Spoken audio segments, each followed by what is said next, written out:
Tema renungan firman Tuhan untuk renungan hari ini adalah strategi bijaksana untuk rekonsiliasi, pelajaran dari perjalanan Yakub.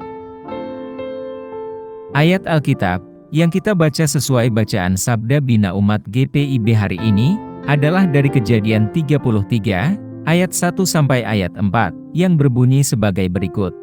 Yakub pun melayangkan pandangnya, lalu dilihatnyalah Esau datang dengan diiringi oleh 400 orang. Maka diserahkannyalah sebagian dari anak-anak itu kepada Lea, dan sebagian kepada Rahel serta kepada kedua budak perempuan itu. Ia menempatkan budak-budak perempuan itu, beserta anak-anak mereka di muka.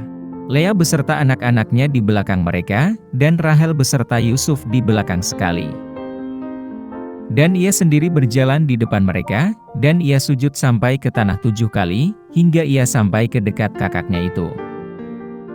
Tetapi Esau berlari mendapatkan dia, didekapnya dia, dipeluk lehernya dan diciumnya dia, lalu bertangis-tangisanlah mereka. Demikian pembacaan Alkitab. Haleluya. Saudara-saudari buah hati Allah, hari ini kita akan merenungkan satu bagian dari Alkitab, yaitu dari Kejadian 33 ayat 1 sampai 4. Yang menceritakan pertemuan antara Yakub dan Esau, dua bersaudara yang telah terpisah selama bertahun-tahun. Untuk memahami konteksnya, kita perlu kembali ke peristiwa-peristiwa sebelumnya dalam kitab Kejadian. Yakub dan Esau adalah saudara kembar yang lahir dari Ishak dan Ribka. Esau, yang lebih tua, berhak atas hak kesulungan dan berkat. Namun Yakub dengan licik mendapatkan keduanya, baik hak kesulungan maupun berkat itu melalui tipu daya. Akibatnya, Esau memendam kebencian yang mendalam dan bersumpah akan membunuh Yakub. Khawatir akan nyawanya, Yakub melarikan diri ke Padan Aram, tempat dia menikah dan membangun sebuah keluarga. Setelah bertahun-tahun lamanya, Tuhan memerintahkan Yakub untuk kembali ke tanah kelahirannya, yaitu tanah Kanaan. Kembalinya ini menjadi landasan bagi peristiwa-peristiwa dalam Kejadian 33 berikutnya. Konteks Kejadian 33, ayat 1 sampai 4, merupakan momen penting dalam rekonsiliasi antara Yakub dan Esau. Yakub, karena takut akan kemarahan Esau, telah bersiap menghadapi pertemuan itu dengan mengirimkan hadiah terlebih dahulu sebagai tanda niat baik. Saat kedua bersaudara itu saling mendekat, Yakub cemas apakah Esau masih menyimpan kebencian atau apakah pertemuan kembali mereka akan ditandai dengan konflik. Menyadari akan adanya potensi konflik, Yakub dengan bijaksana mengambil langkah-langkah strategis untuk memfasilitasi rekonsiliasi keduanya. Dia mengirimkan hadiah lebih dahulu sebagai tanda niat baiknya, lalu menempatkan anggota keluarga tercintanya di bagian paling belakang, serta mendekati Esau dengan kerendahan hati. Momen dalam narasi Alkitab ini menjadi bukti kekuatan transformatif dari tindakan strategis dalam upaya mencapai rekonsiliasi. Ringkasnya, konteks Kejadian 33, ayat 1 sampai 4, adalah momen penting dalam kehidupan Yakub dan Esau, yang menampilkan tema rekonsiliasi, pengampunan, dan pemeliharaan Tuhan dalam menyembuhkan hubungan yang rusak. Apa pesan Tuhan untuk kita yang hidup di masa kini? Dalam kompleksitas hubungan modern kita, pelajaran dari perjalanan Yakub tetap sangat relevan.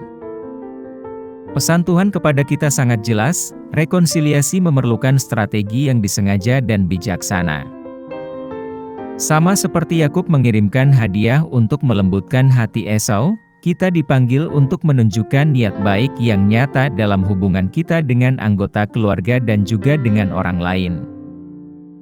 Penempatan orang-orang terkasih secara sengaja di bagian belakang, menggarisbawahi pentingnya memprioritaskan hubungan di atas kepentingan pribadi, mengajarkan kita nilai kerendahan hati dan tidak mementingkan diri sendiri.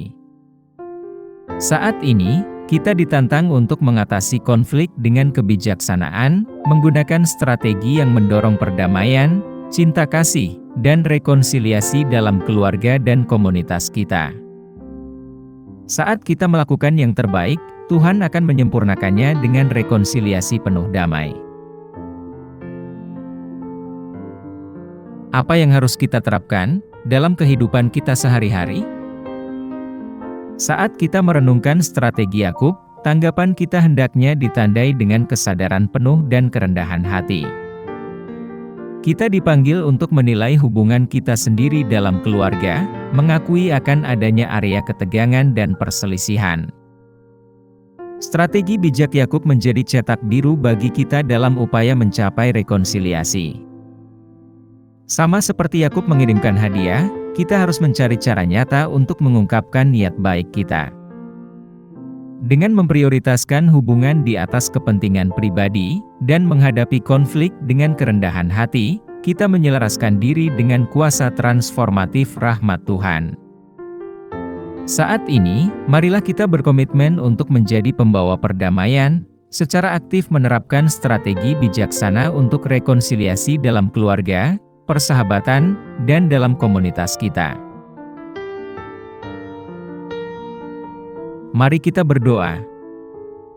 Tuhan Yesus, kami datang ke hadapan-Mu dengan terinspirasi oleh kebijaksanaan yang ditunjukkan dalam perjalanan Yakub.